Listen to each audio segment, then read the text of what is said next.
Gamers, gals, and my non-binary pals, welcome to the best budget deck I can give you. It is True Draco. 4 URs, nothing but super and rares, like 3 commons. Anyways, this is, in my opinion, the best deck to play if you want to go completely free to play. You have like no gems, no UR dust. This is it. I'm going to give you guys a brief history about True Draco, a little bit of a card by card and discussion about what the cards and deck should do as a whole, and as well some gameplay. So let's just dive straight into it. Yo, what's up guys? Stevie, Blunder here, back from Nationals, scrubbed out day 2 because I'm bad, and I'm playing a bad deck, True Draco. True Draco was a deck released in Maximum Crisis and, well, caused a maximum crisis for the community as a whole. Although it wasn't Zodiac, a tier 0 archetype released alongside it, it was definitely the next best thing and often played alongside Zodiac due to their engines lining up really nicely.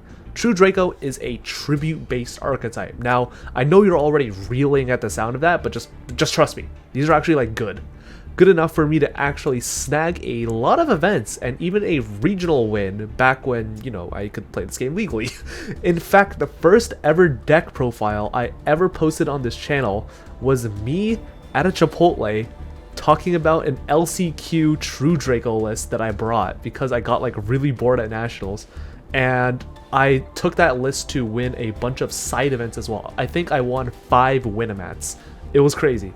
Anyways, the True Draco's gimmick is that they're able to summon themselves, not just by tributing a monster, but they can also tribute continuous spells and traps. Additionally, the True Draco spells and traps trade 1 for 1. Spells pop back row upon leaving the field, and traps pop monsters. Additionally, the monsters are also able to search monsters, spells, and traps whenever your opponent activates a card or effect, which evens out the initial -2 for their summon.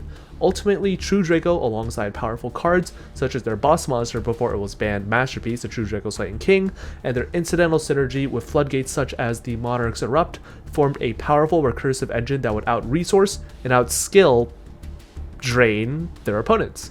So, let's get into the card by card. I want to be honest with you guys and say that there are non-budget ways to build True Draco. Cards like Upstart Goblin, Chicken Game, and Into the Void are especially at home in this deck because they are able to cycle extremely well into your power cards, stuff like Kaiser, Solemn, and Skill Drain. Unfortunately, these cards are also really expensive and not really craftable in secret sets. I don't think any of them are craftable in secret sets outside of Into the Void. But again, you can take this deck that you're seeing it as is, you don't have to play the Upstarts or Chicken Games, and you are very easily able to make it into Plat 1. I firmly believe that. So, let's start off with the monsters. We're playing with 1 Majesty Maiden, the True Draco Caster, 3 Ignis Heat, the True Draco Warrior, and 3 Dynamite Knight, the True Draco Fighter. Ignis Heat searches spells for resource recursion, Dynamite Knight searches traps for disruption, and Majesty Maiden searches monsters for searching those other guys. Majesty Maiden doesn't really do anything on her own outside of grab a monster that you're not always able to immediately summon onto the field, so that's why we only really play her at 1 and the other guys at 3. For spells, we're playing the 1 Terraforming, which is just Draconic Diagram. This card basically lets you cycle extremely well by destroying cards both in your hand and on the field to search other True Draco cards. Like, this card is nuts. We're running 3 True Draco Heritage and 3 Disciples of the True Draco Phoenix. You want to be running as many True Draco cards as possible, except for this one because it sucks, don't at me. And the True Draco Heritage and Disciples allow you to draw cards based on the amount of True Draco cards that have left your field with different subtypes, stuff like monsters, spells, and traps. And Disciples of the True Draco Phoenix is Digusto Emerald if you have True Draco cards in your graveyard. Additionally, they also give you additional tribute summons. Think of them as double summon and triple summon, I guess.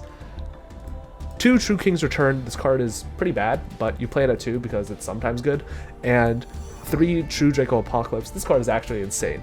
They allow you to act as a Call of the Haunted of sorts, as well as a sort of mirror wall, able to have the attack and defense of all monsters your opponent controls permanently, even if it leaves the field.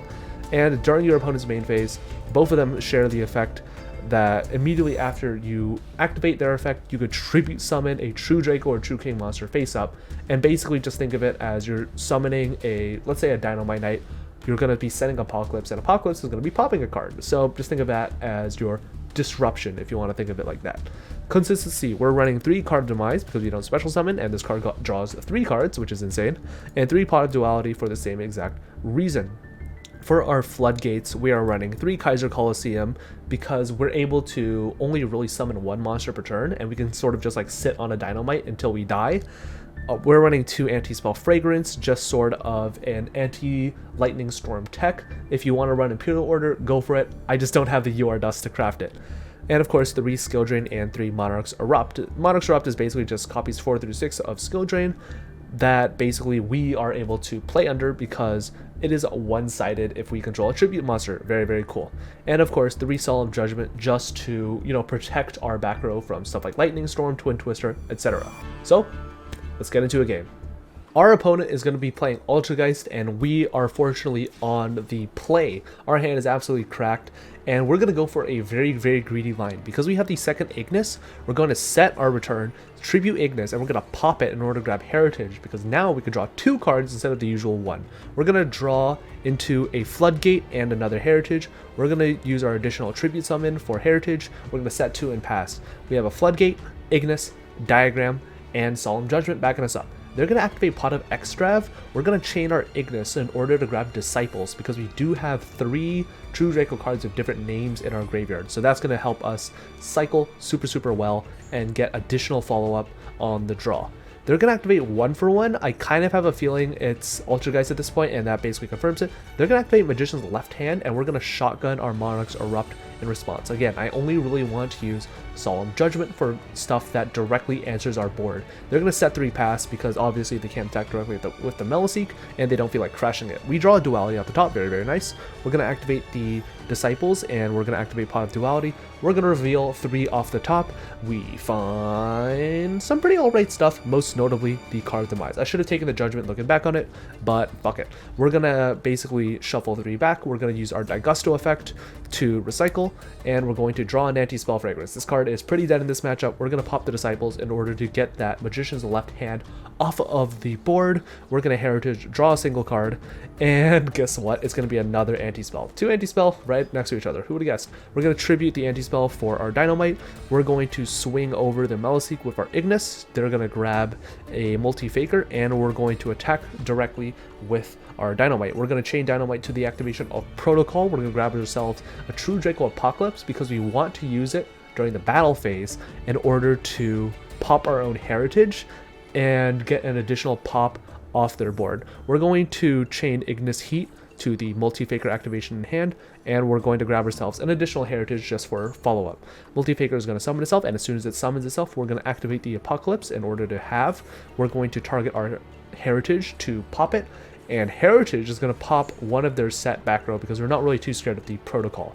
Heritage is going to pop the middle. It's going to be personal spoofing. That's going to shuffle back the Multi-Faker, and we want to cut them off right at the source. We're going to Solemn Judgment this, and we're going to hope that they don't have a Solemn Judgment to negate our Judgment. Fortunately, they don't. We're going to Judgment. They're going to lose 2 cards for our 1, and we're going to come out on top in the resource game.